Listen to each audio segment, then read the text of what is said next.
পূর্ব মেদিনীপুর জেলাশাসকের নির্দেশে তড়িঘড়ি সরিয়ে ফেলা হলো জেলাশাসক চত্বরে থাকা অস্থায়ী দোকানঘর। সরকারি জমি বেহাত হওয়া নিয়ে মুখ্যমন্ত্রী মমতা বন্দ্যোপাধ্যায়ের ভৎসনার মুখে পড়তে হলো রাজ্যের আমলা পুলিশদের। পাশাপাশি পুর ও নগরায়ণ দপ্তরের কাজ নিয়েও বিরক্তি প্রকাশ করছেন মুখ্যমন্ত্রী মমতা বন্দ্যোপাধ্যায়। বৃহস্পতিবার নবান্নের সমস্ত পুর নিগমের মেয়র, সমস্ত দপ্তরের সচিব, অতিরিক্ত সচিব, জেলাশাসক এবং পুলিশ কর্তাদের বৈঠকে ডেকেছিলেন মুখ্যমন্ত্রী। নবান্ন সূত্রের খবর, ভূমি দপ্তরের কর্তাদের উপর ক্ষোভ প্রকাশ করছেন মুখ্যমন্ত্রী।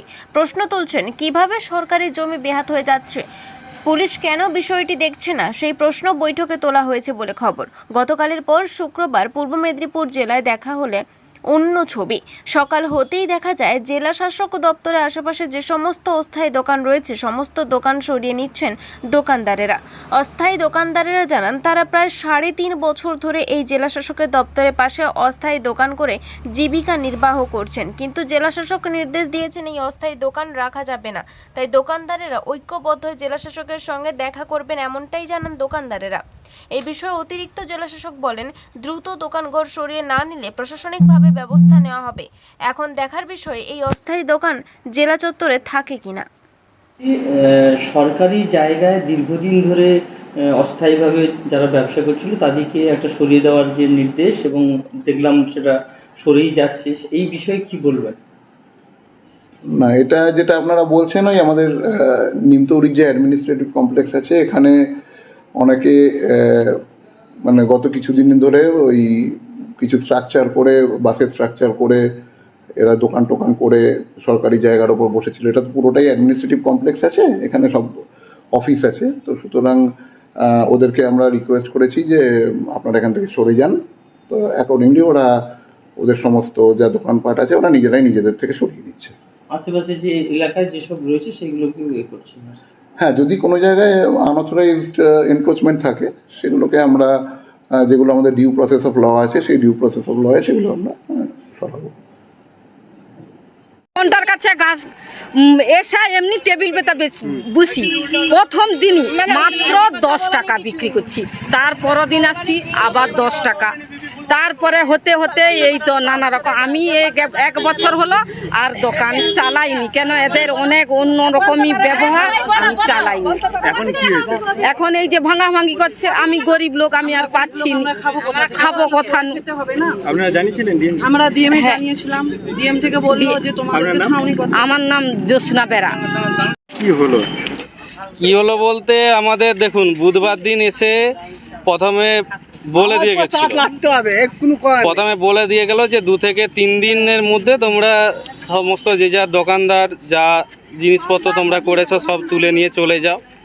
কিন্তু আমরা সেই হিসাবে প্রস্তুতি ছিলাম যে আগামী শুক্রবার দিন যেহেতু অফিস আছে, সেই কারণে আমরা শুক্রবার পর্যন্ত অফিসটা করে আপাতত শনিবার দিন আমরা সব বিচ্ছেদ করব, কিন্তু আমাদেরকে সেই সুযোগটা অবধি দিল না। এবার আগামীকাল এসে আমাদেরকে বলে দিয়ে গেল যে সব দোকান ভেঙে দিয়ে, আগামীকাল না গতকাল আমাদেরকে বলে দিয়ে গেল যে রাতারাতি সব দোকান ভেঙে তুলে দিতে হবে। কিন্তু সেই ক্ষেত্রে আমাদের তোলা এই মুহূর্তে সম্ভব, যতগুলো তোলা হয়েছে তুলেছে, সব তো সম্ভব হয়নি এই মুহূর্তে, তা সবাই চেষ্টা করছে। কিন্তু এইরকম তুলে বা এরকম সরিয়ে কতদিন চলবে? একটা যে আমাদের দোকান, একটা স্থানীয় ছেলেরা সবেরই জায়গা এখানে আমাদের অফিসে দেওয়া আছে, সবের জায়গা দেওয়া আছে, এখানে দিয়ে একটা অফিস হয়েছে। এখানকারই যে যাদের জায়গা ছিল তাদের জায়গা জমি সব চলে গেছে, তারা বেকার এখন প্রায়। তারা যে করে খাচ্ছে, সে করে খাবার জায়গাটা সব বন্ধ করে দিচ্ছে না। এরকম করলে একটা গুমটি, যদিও ঠেলা গুমটির একটা প্রতিশ্রুতি দিয়েছে, কিন্তু ঠেলা গুমটি নিয়ে কতদিন চলবে? একটা রোদ, জল, ঝড়, বৃষ্টিতে মানুষজন না দাঁড়াতে পারবে না, কিছু করতে পারবে। আমরা সেই রকম ভাবে বলেওছিলাম যে যদি কোনো একটা আমাদেরকে একটা ছাউনি টাইপের ব্যবস্থা যদি দিত খুব ভালো হতো, কিন্তু এই অবস্থায় একটা দোকানদানি কি করে থাকবে, খুব সমস্যার মধ্যে। সেটা দেখুন হতে পারে, কেননা আমাদের যেটা সব জায়গায় শুনতেছি যে একটা বলেছেন যে এরকম সবকে উচ্ছেদের ব্যাপারে, সেই ব্যাপারে আমরাও গেছিলাম অফিসে, যেহেতু অফিসের স্যাররাও বললেন যে দেখুন আমাদের হাতে তো কিছু নেই, আমাদের উপর থেকে অর্ডার এসেছে, সেই অর্ডার অনুপাতে আমাদেরকে কাজ করতে হবে। এই বললেন। এবার এরপরে হচ্ছে আর হ্যাঁ কি নাম আপনার? অভিজিৎ সিংহ। কি দোকান ছিল? আমার হচ্ছে অনলাইনের দোকান, জেরক্স প্লাস ইন্টারনেট ক্যাফে সব কাজ করতাম আমি এখানে। আচ্ছা, এখানে কত দোকান ছিল তো? এখানে প্রায় ধরুন না 30 থেকে 35টার মতন দোকান আছে। কি হয়েছে? ওই কালকে মাইকিং প্রচার করেছিল যে আজ রাত্রের মধ্যে খুলে নিতে হবে, তাই আমরা বললাম তো রাত্রে খোলা যাবে না, সকালে যাতে খুলে নেয়। এবার আমরা সকালে খুলে নিয়েছি। তারপরে স্যারের কাছে গিয়েছিলাম, ডিএম স্যারের কাছে। ডিএম স্যার নেই, ওনার অ্যাসিস্ট্যান্ট যারা ছিলেন তারা বললো আমরা দোকান করতে না বলিনি, চাকা গাড়ি করে দোকান আনো, আবার সন্ধ্যায় নিয়ে চলো। এই কথা। মানে স্থায়ীভাবে বসা যাবে? স্থায়ীভাবে পেপার টাঙিয়ে খুঁটা গেড়ে বসা যাবে না, এটাই ওদের। আপনারা এখন কি করবেন? আমরা ওইভাবে চেষ্টা করব পরে ওই চাকা গাড়ি করে লাগিয়ে ব্যবসা করার জন্য।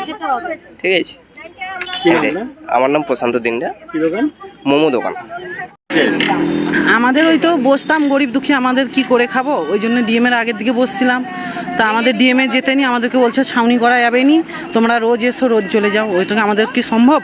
রোজ গাড়ি অত দূরে নিয়ে যাবো, ফের নিয়ে আসবো, এটাই। আজকে খুলে নিতে বলছে না ভেঙে দেবে? না, বলছে তোমরা যদি না খুলো আমাদের ডোজার এসছে, ডোজার দিয়ে ভেঙে দেবো। ওই জন্য আমাদেরকে তাড়াতাড়ি ভেঙে দিতে হলো নিজেরা থেকে। ফের বলছে গাড়িও সর করে নিয়ে যাও।